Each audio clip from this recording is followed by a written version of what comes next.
السلام عليكم ورحمة الله تعالى وبركاته أصحابتا شرفتا له halkaad nooga socotaan waa Nacfi Media kusoo dhawaada mar kale iyo muuqaal cusub maanta waxaan ka hadlaynaa si dabiici inaad ku qurxin karto jirkaaga wajigaaga dhammaan adigoon isticmaalin wax kiimikaal ah baryahan dambe waxaa soo batay kiimikaal fara badan ay gabdhaha wajigooda iyo jirkooda ku isticmaalaan taasoo dhibaatooyin fara badan u keenayso marka maanta waxaan ka hadlaynaa wax yar oo iska dabiici ah oo jirkaaga waxba u dhimaynin iyo maqaarkaagaba adigoo wajigaaga iyo maqaarkaaga qurxinayo adigoo wax dhibna isku keenaynin marka waxaan leeyahay asxaabta isla socod wanaagsan muuqaalkana meel dheer ii gaarsiin insha Allah si aan wax badan u kala faa'iidno wixii aad qabtaan xagga comment-ka igu soo qora muuqaalkana si share subscribe hada igu cusubtana subscribe ii saara isla socod wanaagsan ugu horreyn maqaarka ama wajiga bini'aadamka waxa qurxiyo waa biyaha laakiin si anaga ma ogni dadka badankood biyaha ma ogaan in wajiga ama maqaarka uu qurxiyo biyaha waa caafimaadka ugu wanaagsan oo ugu horeeyo dhanka maqaarka iyo jirka cab biyo kugu filan biyaha waxay ka dhigaan maqaarka mid qoyan oo caafimaad qaba waxayna ka saaraan sunta jirka waxa kale oo isticmaali kartaa qudaar ama miraha ama qudaarta waxay ku badan yihiin vitamin C-ga sida liinta babayga tufaaxa iyo cambaha intaas waxay ka caawin karaan ama waxay siinayaan jirkaaga collagen iyo iftiinka maqaarka waxa kale oo isticmaali kartaa cunto saliid caafimaad leh sida avokadaha looska saliid zeytuunka waxay maqaarka ka dhigaan mid jilicsan oo dhalaalayo waxa kale oo isticmaali kartaa shaaha cagaaran ama green tea waxa loo yaqaan wuxuu ka kooban yahay antioxidants oo ka hortaga gabowga iyo dhaldhalaalka maqaarka iyo daalka maqaarka sidee maqaarkaaga ku daryeeli kartaa adigoo wax kiimikaal isticmaalin si dabiici ah ku qurxin kartaa ugu horreyn waxaad isticmaali kartaa aloe vera wuxuu siiyaa jirka qoyaan oo maqaarka wuxuu ka dhigaa mid iftiimayo waxa kale oo isticmaali kartaa malabka jirka iyo si dabiici u qoyaa wuxuuna ka dhigaa maqaarka mid jilicsan oo dhalaalayo waxa kale oo isticmaali kartaa turmeric ama huruudda iyo caanaha la isku daro waxay ka dhigaan maqaarka mid qurux badan waxayna ka saaraan madmadowga iyo finanka yaryar waxa kale oo isticmaali kartaa biyaha ubaxa ama rose water-ka waxay maqaarka u noqon kartaa toner ama waxa loo yaqaan tonaga si dabiici ah wajigaaga ugu buufinaysaa subaxii adigoo isticmaalayo cad yar oo suuf ah kadib markaa wajiga mariso cad yar oo suuf ah iskaga tirtiraysaa si uu maqaarkaaga ama jirkaaga uu qurux ugu noqdo waxa kale oo sameyn kartaa oo jirkaaga qurxin karaa maalintii ama habeenkii inaad jirkaaga u nasto waxaad seexan kartaa 7 saacadood ilaa 8 saacadood sidoo maqaarka iyo habeenkii is hagaajiya waxa kale oo sameyn kartaa waxaad seexanaysaa 7 saac ilaa 8 saac waayo maqaarka habeenkii ayuu is hagaajiyaa hurdada habeenkii waa muhiim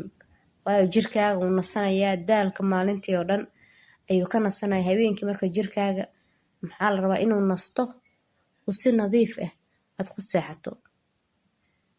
waxa kale oo sameyn kartaa oo jirka ku hagaajinayo jimicsiga joogtaha wuxuu ka caawiyaa wareegga dhiigga fiican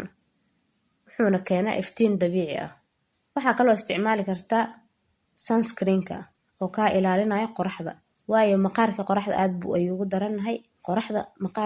ugu daran yahay waayo subaxii maxaa la dhahaye duhurkii ama galabtii camal qoraxda markay zaid tahay maqaarkaaga uma gegsan karo qoraxda zaidka ah marka waxaad isticmaalaysaa sunscreen-ka ku yaalo aad isticmaali kartaa ayu nooc u ahaadaba sunscreen oo iska dabiici ah aad isticmaali kartaa adigoo ku darsanaya aloe vera waxa kale oo sameyn kartaa yoga waxa loo yaqaano waa jimicsi asagana kamid jimicsiyaasha yogaga ama meditationka waxay ka hortagaan finan iyo daal maqaarka waayo maalintii oo dhan baad shaqaynaysay oo waxaad qabsanaysay marka halaha yar oo yogaga aad samayso jirkaaga wuxuu kaga dhigayaa mid fiican oo daalka iyo maqaarka xidhan uu ka bixinayaa waxaad kale oo isticmaali kartaa qajaarka waad qabanaysaa si khafiif ayaa u jarjaraysaa kadib indhaha hoostooda ayaa dhiganaysaa wuxuu ka caawinayaa bararka indhaha hoostooda wuxuuna iftiimiyaa wejiga. Caanaha iyo malabka waa nafaqo iyo dhaldhalaal siiyo maqaarka. Liin dhanaan iyo biyo. Liin dhanaana biyo yar ku daraysaa, kadib wejiga ayaa ku masaaj garaynaysaa sida finanka madmadow ay kaga baxaan. Siba waxaa sii isticmaali kartaa habeenkii, waayo subax maxaa la dhahayay duhuradii qoraxda ayaa zaid u kulul, marka liinta dad bay ku tahay xasaasiyad. waxaad isticmaalaysaa habeenkii markaad sii seexanayso oo qoraxday sii dhacdo. waxaa kaloo isticmaali kartaa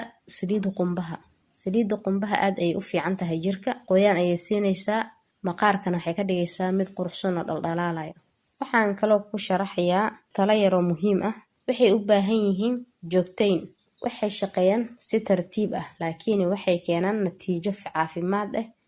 iyo waxtar. waxaa kaloo isticmaali kartaa adigoo wejigaaga qurxinayo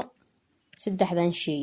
Mida koowaad, huruudda. waxaad soo qaadanaysaa 1 qaando huruud ah, waxaad ku daraysaa 2 qaando caano ah, kadib isku walaaq. mari wejiga 10 ilaa 15 daqiiqo, kadib ka mayr oo biyo yar oo nadiif ah ku dhaq. wuxuu ku yeelanayaa wejiga dhaldhalaal iyo maqaar quruxsan. Mida labaad, qajaarka. soo qaado 1 xabo qajaar ah, si yar oo khafiif u jarjar ama shiid, kadib wejigaaga mari 20 daqiiqo ku joog, wax yar kadib iska dhaq. wuxuu dejiyaa maqaarka gabowga iyo wuxuuna siiyaa dhaldhalaalka. Mida saddexaad, waxaad isticmaali kartaa malabka. soo qaado 1 qaando malab ah, ku dar, kadib isku qas, mari wejiga 15 daqiiqo, kadib iska dhaq. wuxuu ka dhigaa wejiga mid nadiif ah, wuxuuna baabi'iyaa nabraha yaryar, wuxuuna siiyaa wejiga iftiin dabiici ah. waxaan filayaa muuqaalkan inaad ka bogateen. intaani in ka badanba waan idiin soo wadnaa insha Allah. waxaan idin leenahay isla socod wanaagsan. wixii fikrad aad qabtaan xagga comment-ka nagu soo qora. channel-ka dad ku cusubtana subscribe inoo saara, like gareeya muuqaalkan, siina share gareeya insha Allah. waxaan idin leeyahay assalaamu calaykum waraxmatullaahi